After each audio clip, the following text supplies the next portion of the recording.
Hi, this is Brian Maddox with the Hollywood Times, and I'm here today with Morgan Evans and actor Patrick Noth of the new movie Micro Budget. Now, Micro Budget, it's one of those movies that, in my recollection, it's almost reminiscent of kind of like a Bowfinger type vibe, if you understand.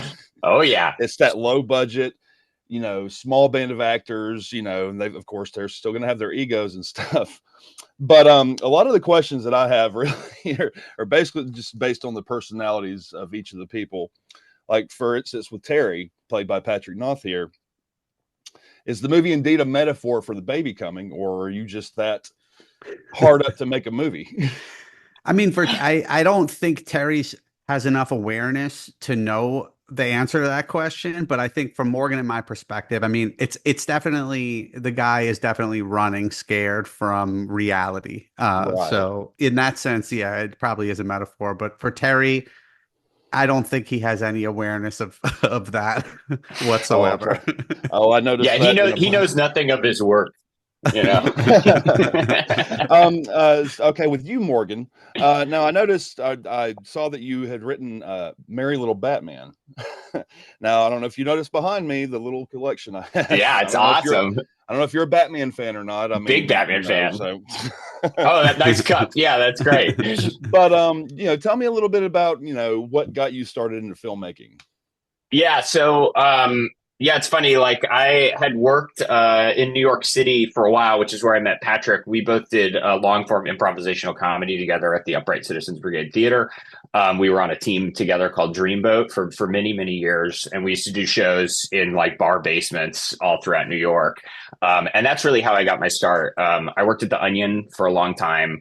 Bounced around on a bunch of different shows in New York. Patrick and I had made some like web series stuff together for MTV back in the day, back when all these companies had digital arms. Right. And then yeah, I had moved out here and was trying to make a go of it as a screenwriter. Had a little bit of luck with Merry Little Batman, and kind of during COVID pivoted to a lot of animation stuff. But then during the kind of Warner Brothers merger, I had a film called Driftwood that was shelved along with like Batgirl and Scoob Holiday Haunt and Coyote versus Acme. And right around that time, when I was just feeling really like depressed about show business and the direction everything was headed, Patrick had called me and said, like, do you want to write something together? And my first thought was like, absolutely. But I want it to be something that we could go shoot tomorrow ourselves with our friends and with whatever little money we have. And so that's basically how Micro Budget was born. That's awesome. I mean, now I'm from Birmingham, Alabama. I'm somewhat of an actor. I've been in a couple of short films. Now I don't know if you guys are familiar with the Sidewalk Film Festival here in Birmingham. We played there. Did you submit to the Sidewalk Film Yeah, Festival? we actually played there this year. We did a secret screening. So we were the secret screening at Sidewalk, and so we did two back-to-back screenings at this year's festival, and Patrick and I both went. I don't know how I missed that. I actually covered that event, so I'm so sorry but I'm glad I have the opportunity now to cover it with you. So it was a fantastic film festival. It was like we just had an absolute blast, and we got to watch the movie. Yeah, we and the community based, and we got to watch the movie for the first time in like a crowded theater with. It was just phenomenal. We had such. Was it in the Alabama Theater or the Lyric? It was at the Sidewalk Cinema. Yeah. Okay, gotcha. Okay, so it's clear with Terry, Patrick, your character Terry, that you have no clue whatsoever on how to work with actors. Yes. Good observation. Yeah. Like clearly you're gonna like on a movie set, you're gonna deal with several different egos and whatnot. This person may be, more prone to it's got to be gluten free, otherwise I can't have, but it's also too, and that's the testament to the acting, I guess, is he is probably in my in my brain, he is the most, how can I say this without sounding like a complete dick? He's completely insensitive to his very pregnant wife. She's incredibly supportive of him. Yeah. And and she ends up, he ends up sacrificing his dream. I'm not trying to give away spoilers or anything, but in a nutshell, he sacrifices everything to get that taste of Hollywood stardom. Yes. Is that what you were going for pretty much? I mean, Yeah, I mean, I love, like Morgan knows that initially, like, it makes you uncomfortable as a performer because you want to be liked. But one of the things that I love now watching it is how much people hate Terry. And like, well, I mean, not hate him, but just like, like Yeah. he's just so cringe, And I think like we pull that off, because it's like, it's not unheard of that somebody who's not likable, who lacks self-awareness, fails upward, you know what I mean? And like Right. gets to make a movie. Yeah. So I enjoy the fact that people find him so distasteful because it means that like I was doing my job kind of. Exactly. That's, Yeah. like I said, again, that's a testament to the acting. It's good acting when they detest the character. So, you had mentioned the Upright Citizens Brigade. Now, that one, that particular comedy troupe gave us, the likes of Matt Walsh, not Daily Wire Matt Walsh, the other Matt Walsh, and Amy Poehler. Am I right there? Yep. That's right. Yeah. Yeah. Awesome. Yeah. Ian Roberts, Matt Besser, Amy Poehler, Matt Walsh. Yeah. Gotcha. Okay. Now there's something that I noticed in the movie. There was maybe a possible romance between Chris, the second director, and Jasmine, the caterer, Mhm. stemming just from well, you need to come only at lunch. She took that, took that and ran with it. So I cracked up over that scene. So that the writing in that is perfect. Also, I love the approach of, in this whole sensitive day and age, everybody's pandering to the woke culture in order to kind of get some kind of gain in the business. And that's pretty much what Terry's doing. That's the impression I got from him when he's pandering to Jenny, And so do you feel that many directors or people who are trying to break in the business, do you think they have that genuine woke sensibility, or they're just pandering? I mean, what's your take on Yeah. that? It's a good question. It was definitely something that was important to us to like thread throughout the film that, Terry can be evil and he can also be, um, a neoliberal or, he can have those qualities, but maybe not even necessarily because he believes them himself, but because he knows he's in Hollywood and that's what you have to do in this town. Adopt to So that I think, mentality. yeah, like everything that Terry does, whether it's politically, socially, relationship wise, is like advantageous for Terry or Right. what he thinks will help Terry. So in the end, there's like some photos of him with like the Dalai Lama and Michelle Obama and stuff, which is a bit of a spoiler. And I think it was like it's just like a little deeper than if it was just, oh, he's a bad guy, and then there's some photos of him with Donald Trump or something. It's not Right. necessarily like that's not necessarily what's happening in Hollywood, right? Like Harvey Weinstein was a very big supporter of a lot of like, politicians who are slightly left. And so I think like evil, bad people can be on both sides of the political aisle. And Exactly. that was important to us with Terry for sure. I mean, it's all about civility, pretty much, when you really think about it. And this is a quote from Bobby Moynihan's character, which he was hilarious in this film. Does drinking coffee indeed make you a professional? Because I mean, I hope I look pretty professional so far. So, Yeah. Patrick, do you want to talk about that scene a little? Because Yeah. yeah. Well, like there's, more like Bobby's another UCB guy and who has a long form improv background, and Morgan and I having that background as well. Like there were so many opportunities to have a lot of fun on set. We had these two floating cameras. It was pretty much a dream for performers and for improvisers. And Morgan did a thing for that scene that's possibly like one of my favorite moments, which is like he didn't tell Bobby or me like what was going to be on that screen. And so Bobby just kind of had to go into it completely blind and just justify what was coming up. And so we were just kind of like I mean, it was a blast. There were multiple examples of stuff like that where it was like, Bob, I mean, like he was kind of on fire in that scene, in my opinion, and throughout, and throughout his scenes. oh He yeah, Morgan really provided a great space for us to just lean into what we're good at. And Bobby really is good. He's a well, professional, in other words. Yeah. Yeah. well, in regards to the script, how much improv would you say was employed? Off the cuff, or just was it? I mean, was there a lot sticking to the Yeah, script, or quite a was it? bit. I mean, we had a full script that's pretty much like the structure of the film and everything you see in it. I would say maybe like It's really hard to tell, but we shot it in a very like Curb Your Enthusiasm style. So we had two cameras going all the time, and then sometimes we had this third camera, which is like the fake movie camera. And just as a quick aside, it was very funny that Don Finelli, who plays our fictional camera operator, we would cut scenes sometimes going like, Don, that's not in focus, and he would be like, I'm an actor, I don't know how to operate this camera. Yeah, it just felt like because we had so many great improvisers, it would be a shame to not let them do what they're great at. Right. And also we shot the film in 11 days. So we really didn't have a lot of time to like do traditional coverage. So we had to shoot multiple angles all at once, all the time. So I would say it's about like 80% scripted, 20% improvised. And then there's a ton of great stuff on the cutting room floor that I hope will eventually be on a DVD or something. Well, you mentioned you filmed it in 11 days. It doesn't feel rushed at all. I mean, it clocks in an hour and 28 minutes.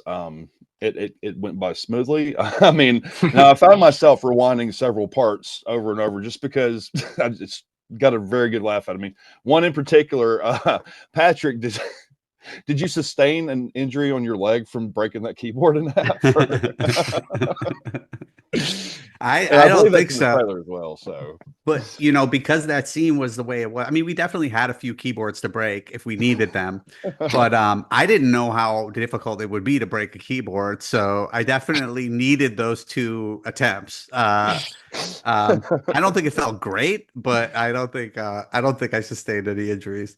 You got to do what you can, do what you will for your craft. I mean, yeah. No, the worst thing I did was I made Patrick eat like 7 of those tuna sandwiches that are in the catering scene, and it didn't even make the cut. But yeah, we went back and forth for like 25 minutes of him just eating sandwiches, trying to make it look as disgusting as possible. And I think it was pretty gross. I feel really bad about that, Patrick. Yeah, Speaking of the sandwiches, that's one of my notes here. Paltry craft services, yet it's the thought that counts. I mean, you have your craft cheese slices, your mystery sandwiches, which has now been confirmed as tuna. Maybe white cheddar cheese mac and cheese. I don't know what that was on that. It looked like kind of like pasta. I think it was cottage cheese or something. Yeah. And 2 heads of near rotted lettuce or cabbage, whatever that was. That's it's not, like I said, it's the thought that counts. So I mean, but let me see what else here. Obviously, Terry doesn't understand that movies take work; they don't just happen. So like the mentality I got from that was just like he moves from Iowa to Los Angeles. He adopts this whole mentality, thinking that it's just going to happen this way. Well, it's got to happen this way. Like for instance, shooting out of order, stuff like that. So it's funny to me just watching him try to adapt to the whole Hollywood, director lifestyle. I mean, obviously, if you're a movie buff, you instantly get it. So it's let me see. Taxi Driver is not a 90s movie, by the way. No, you talking to me? What else? Let's see. I took several notes, probably about 5 pages of notes here. I mean, amazing. Zack Snyder doesn't plunge his own toilet. Is that true? I mean, I just assume he's got somebody to do that for him. I mean, yeah. Is that a kid or an old man with a beard? I mean, now, like that scene, it stood out with me. Just Bobby staring at the camera, checking it out. Look at that. He's so proud of his work, but it looks like shit. So I mean, nothing's more fun as a director than just being like hit play and then just defend whatever comes up. Speaking of which, that whole what you just said, I noticed Neil Casey stars in it as the intimacy coordinator. Yeah. Now he was in Ghostbusters 2016, which everybody says Paul Feig just turned on the camera and said, "Do your thing." Now his role as Brett, the intimacy coordinator, was. I meant to ask, was that a lot of improv on his part? Because I know he comes from an improv background. Oh, yeah. Yeah. Neil's like one of my closer friends on the film. I love Neil so much. He's so talented, and he was nice enough when I was just starting out at UCB to like do my short films and stuff when I was just kind of a kid, and really kind of lent me some credibility at the theater just by being associated with Neil.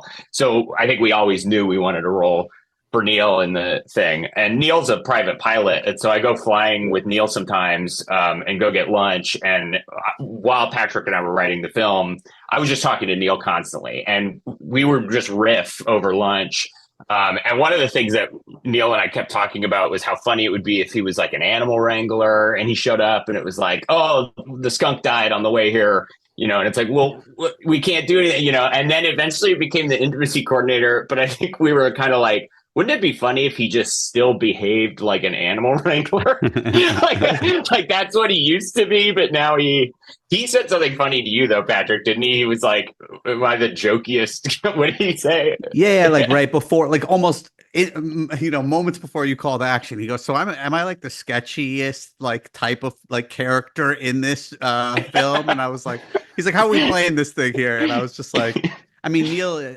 Neil's a genius, like, so it was just like, I mean, he just fucking went. I mean, but I would love to watch. I would watch all of those takes uncut of just Neil just riffing and all the stuff about like, no, I was repeatedly convicted in an arbitration, like all those lines where I'm just like, dude, this guy is just.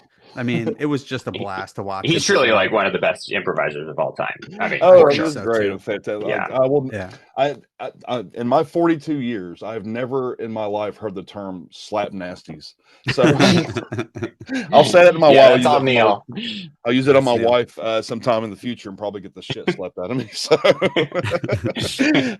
also Mike the Grip, the actor who played him, what I got from him. He's just this vulgar teddy bear who, he obviously he's like the big oaf, I guess. Usually that's how people look at the Grip on a movie set.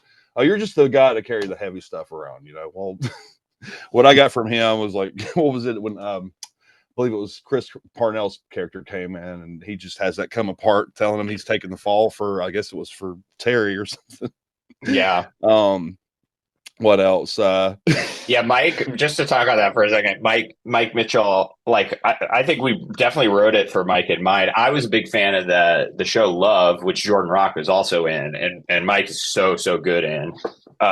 And so, for us, for Mike's character, as soon as we knew we actually got Mike Mitchell, we like went back through the script and just like kept adding lines for him because he's so great.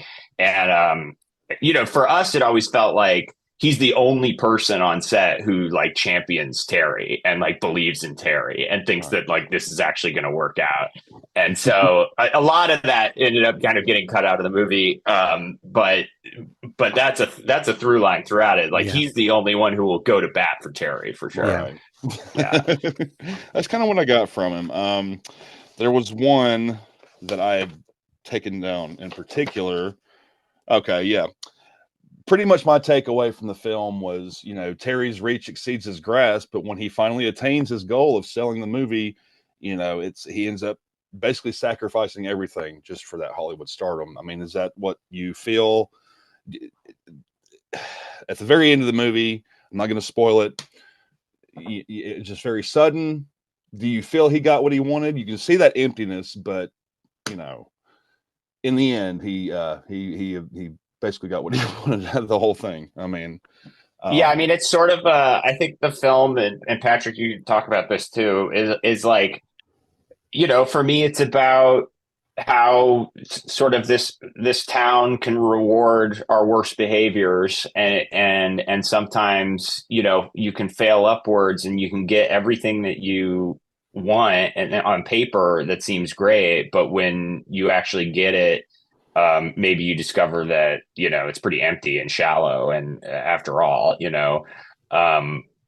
Patrick, how did you feel about it? Yeah. I mean, that's one of the things I like about it is the fact that it's like, through a different lens, it might look like a success story, but it is a tragedy, right? Like, It's like, it's a tragedy. Like, and success isn't always, getting what you want isn't always, success. It's a tragedy if you're smart enough to understand that what's happened to you is bad, but it might be a success for Terry because he might be so dumb that he's just like, it worked out. And then, the dumbest people are the happiest people. Yeah, that's true. I mean, they are making dumber people rich nowadays, and that excludes you guys. That excludes both. Oh, we're not rich. No, we're not rich. No, still, this film was amazing. I loved it. I'm actually going to watch it again today. Hell yeah. But there's a couple more. What about Seal? Really, what about Seal? Whatever. How did you guys get a hold of him? What did does he have any kind of comedic background or? Yeah, I mean, Seal is in the movie Pop Star, which I'm hugely influenced by The Lonely Island. Like, I love those Lonely Island guys, and I think their movies are amazing. But yeah, we were going back and forth trying to get a celebrity cameo, and a lot of the names that were being passed to us from like the agency side just didn't feel like big enough compared to, like, we already had Bobby Moynihan, we had Chris Parnell, we had Hal Linden, we had Maria Bamford. And so when we would get these names, it would be like, well, that's weird if this guy shows up to play himself, but we have Chris Parnell playing a character, or like we have Bobby playing a character, and so we started thinking outside the box a little bit. It was almost getting to the point where we couldn't get anybody, and we were saying maybe Terry booked an Austin Powers impersonator and he thinks it's actually Mike Myers, which I think would have played fine. But our producers, Rob and Paloma, who are largely to credit for this entire film, they had just done a music video, I think, with Rick Springfield. And they had reached out to Rick Springfield's manager, who also reps Seal, and they asked, by chance, would Seal want to do this? It's in Malibu, down the street from I think where Seal lives. And I think within 24 hours, they were like, Seal's in, Seal will be there tomorrow or whatever. And it was, that was like the first call I got on the way to set. And I was like, this is going to be a very fun shoot. Dude, we were close to the wire with that one. And it was just like the biggest relief ever. And also just to mention, like, this is a true indie film. Like, we got all these people to show up for SAG ultra low budget minimum, $200 a day, including Seal. You know what I mean? So it was just like, everybody just really did it for the love of the film. How it came together. It was really so. Also, I mean, in the end, you've got friends for life. But while that that goes, I mean, it remains to be seen with most people. But let me see here. There was something else I wanted to touch on, a couple more before we wrap this up, because I know I don't want to take too much of you guys' time. Let's see. I mean, pretty much like another takeaway, like the scene where I believe it's Phil pretending to, he's watching the TV and you got you in the background reading off the news report. It just showed, I mean, I don't know. It as an actor, like I said, I haven't been in anything probably about 6-7 years, but I've been on a movie set, done some short films out here in Alabama.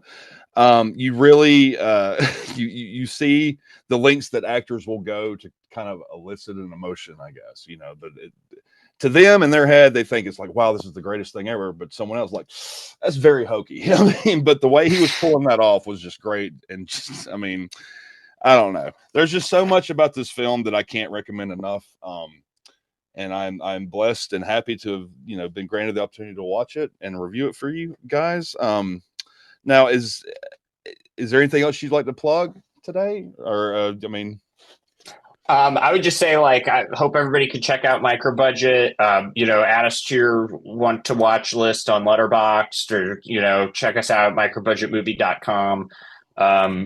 Honestly, like, as Patrick said, this was truly an indie production. Like, we had no traditional financing, we're still looking for distribution and stuff like that. So, like, truly word of mouth.